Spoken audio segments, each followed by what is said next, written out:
Welcome to MWCC Community College's virtual readout. What is a country? A country is a piece of land surrounded on all sides by boundaries, usually unnatural. Englishmen are dying for Englishmen, Americans dying for America, Germans dying for Germany, and Russians dying for Russia. I knew if I wanted to live, I would have to think ahead. I could no longer cry like a helpless baby. In order to survive, I could never give in to her. That day, I vowed to myself that I would never, ever give that bitch the satisfaction of hearing me beg to her to stop beating me. It is now the fall of my second year in Paris. I was sent here for a reason I have not yet been able to fathom. I have no money, no resources, no hopes. I am the happiest man alive. I think a year ago, 6 months ago, I thought that I was an artist. I no longer think about it. I am. Everything that was literature has fallen from me. Thus, from the war of nature, from famine and death, the most exalted object which we are capable of conceiving, namely the production of the higher animals, directly follows.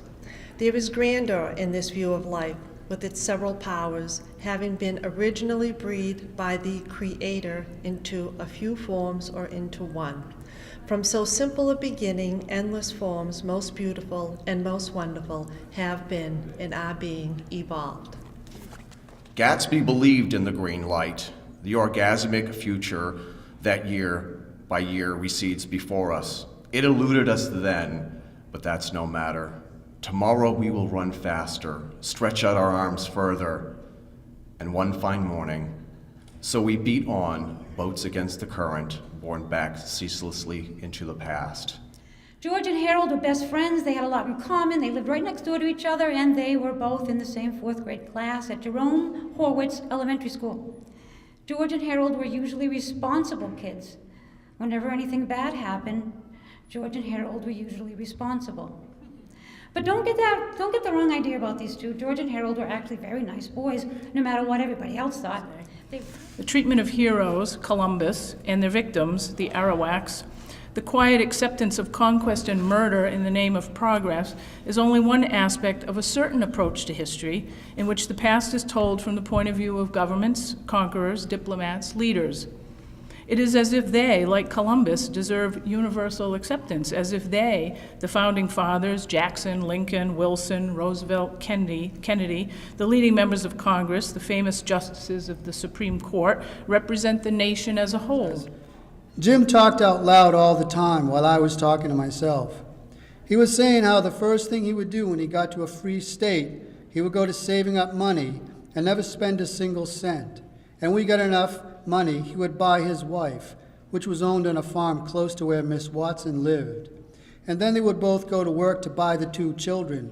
And if their master wouldn't sell them, they'd get an abolitionist to go steal them. It most froze me to hear such talk. He would never dare to talk such talk in his life before.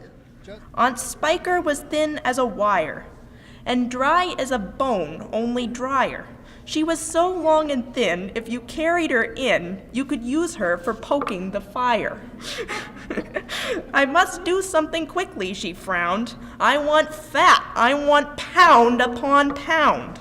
I must eat lots and lots of marshmallows and chalks, till I start bulging out all around. Ah, yes, she announced, I have sworn that I'll alter my figure by dawn. Cried the peach with a snigger, I'll alter your figure, and ironed her out on the lawn. There's your world, Annie said, softly pointing at the Manhattan skyline. Gold figures in the distance. Real, but sometimes beautiful, I said, aware that I was liking Annie's hand touching mine, but not thinking beyond that. And that's like my world, Annie said, pointing up at the stars again. Inaccessible. Not, I said to her softly, to unicorns. Nothing is inaccessible to unicorns. Not even white birds. Annie smiled as if more to herself than to me, and looked toward Manhattan again, the wind from the ferry's motion blowing her hair around her face. And here we are, she said. The other problem, in addition to the less than nurturing management style, is that this job shows no sign of being financially viable. You might imagine from a comfortable distance that people who live year in and year out on $6 to $10 an hour have discovered some survival stratagems unknown to the middle class. But no, it's not hard to get my coworkers talking about their living situations because housing, in almost every case, is the principal source of disruption in their lives. The first thing they fill you in on when they arrive for their shifts. After a week, I compiled the following survey. Gail is sharing a room in a well-known downtown flop house for $250 a week. Her roommate, a male friend, has begun hitting on her, driving her nuts, but the rent would be impossible alone. Claude, the Haitian cook, is desperate to get out of the two-room apartment he shares with his girlfriend and two other unrelated people. As far as I can determine, the other Haitian men live in similarly crowded situations. Annette, a 20-year-old server who is 6 months pregnant and abandoned by her boyfriend, lives with her mother, a postal clerk. Marianne, who is a breakfast server, and her boyfriend are paying $170 a week for a one-person trailer. Billy, at $10 an hour, is the wealthiest of all of us, lives in a trailer he owns, paying only the $400 a month lot fee. The other white cook, Andy, lives on his dry-docked boat, which, as far as I can tell from his loving descriptions, can't be more than 20 feet long. He offers to take me out on it once it's repaired, but the offer comes with inquiries as to my marital status, so I do not follow up on it.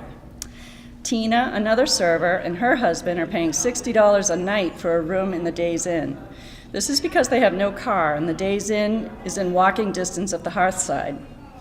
When Marianne is tossed out of her trailer for subletting, which is against trailer park rules, she leaves her boyfriend and moves in with Tina and her husband. Joan, who had fooled me with her numerous and tasteful outfits — hostesses wear their own clothes — lives in a van parked behind a shopping center at night and showers in Tina's motel room, and the clothes are from thrift shops.